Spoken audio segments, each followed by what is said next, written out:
Okay, so today we want to give you tips on starting the carnivore diet. So since we posted the previous videos, we've had about a half dozen people in our family and friends that have also started the diet, and there's lots of questions. And today is like day 40 or day 41 for us. So we've learned a few things, and so we'll just tell you what we know and help that first week for you to be so much easier. Okay, so tip number one is that if you have been eating the standard American diet for a long time, you may want to ease into doing carnivore because your body is definitely going to go through an adjustment period when you start taking in more protein and fat and you cut all the carbs out. So you may want to just kind of like set a few days in advance or a week in advance where you start cutting out some of the carbs that you're eating, some of the sweets, some of the sugar that you're eating, and you can ease into it that way. You can go cold turkey, but it might be a little bit more difficult at first. So I would say that tip number one is to ease into it a little bit and to also just plan for the fact that it's going to mess up your system. You're not going to feel very good, and we'll give you tips on how to mitigate that to some degree. So tip number two would be variety, because Mike is a meat eater. When he looks down at a plate that just has a steak on it, he's like, yum, and that looks so good to him. But that's not my story. So I like variety. And one of the YouTubers that we're watching, she suggested that the more variety you have on your plate, the more you'll enjoy your meal. You will probably eat most of what's on your plate because it just looks good to you. And I just keep picturing the plate that she showed, which was her steak, her chicken, some ground meat, and a fried egg. And so that's how I tend to prepare my plates. I put 2 or 3 different meats and some egg on my plate. Yeah, a lot of times you'll hear the BBBE, which stands for beef, bacon, butter, and eggs.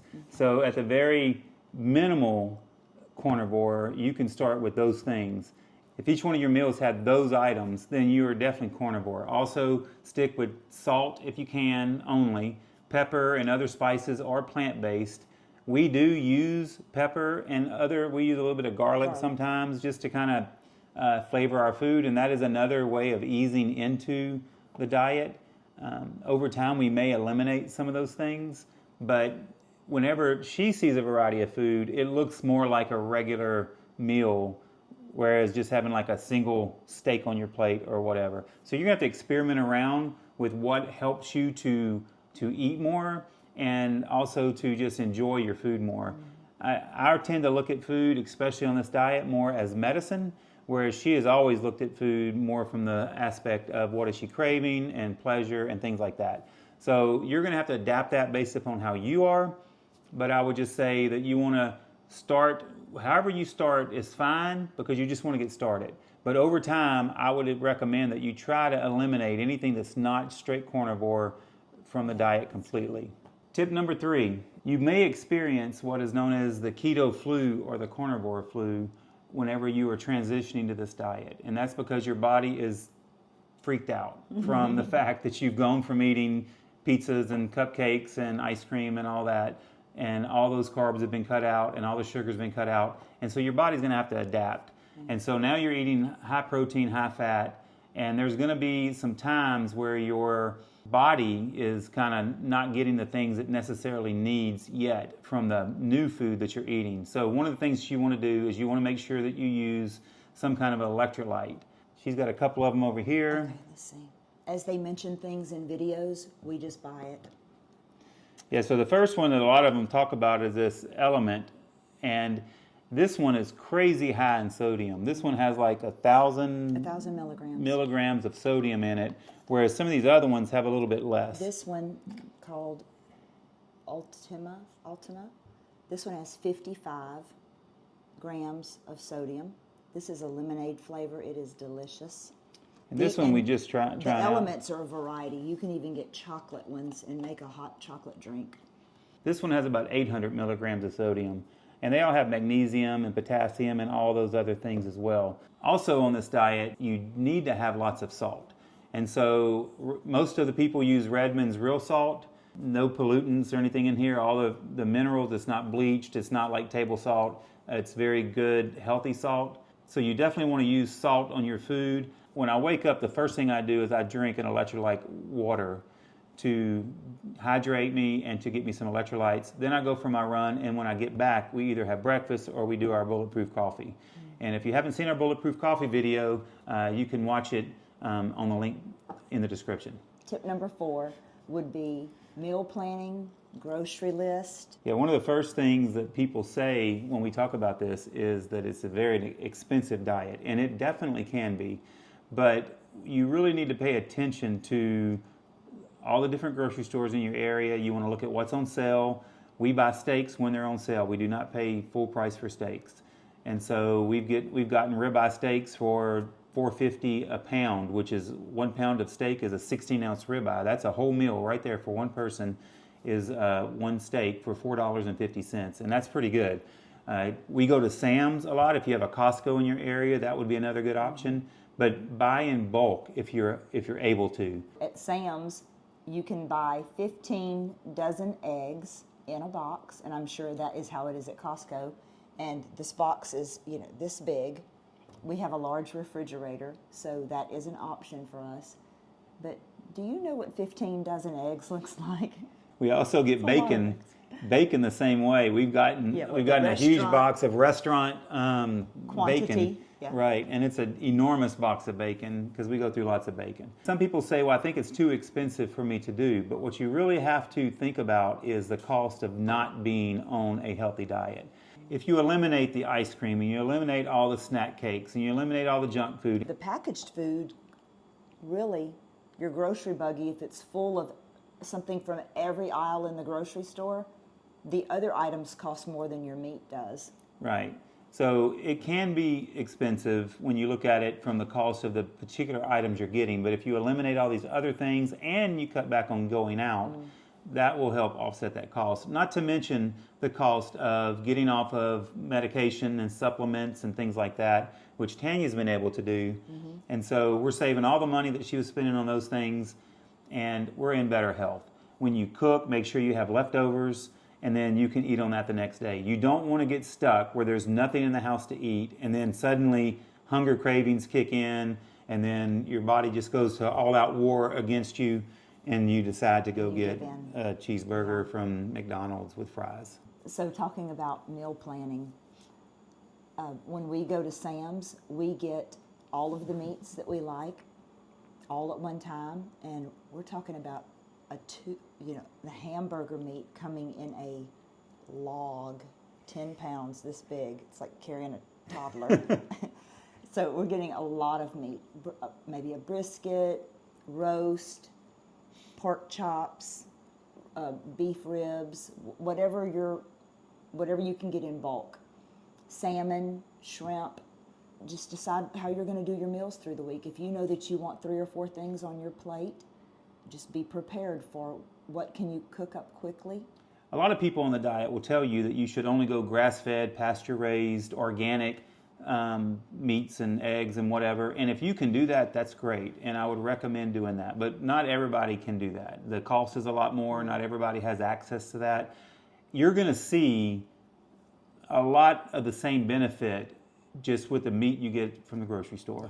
And so I know for us, we were able to get rid of all of our aches and pains and all of our inflammation and have lost weight and everything else. We've met all of our goals buying our meat from the local grocery stores or Sam's. So don't let that be a hang up for you. Be sure that just get the best you can get on your budget and just do the best you can, and you'll be great. So you just want to make sure you read all the labels. I know that one day Tanya served us hot dogs because, it's a hot dog and it's chili, and chili is meat, right? And so we ate the hot dogs, and she looked at the can, and we should have known better. This was in the first week. And it had something like 20-something carbs in it. And it was like, are you kidding me? And I'm messing with her. I'm like, you just poisoned us. You just, ruined our diet.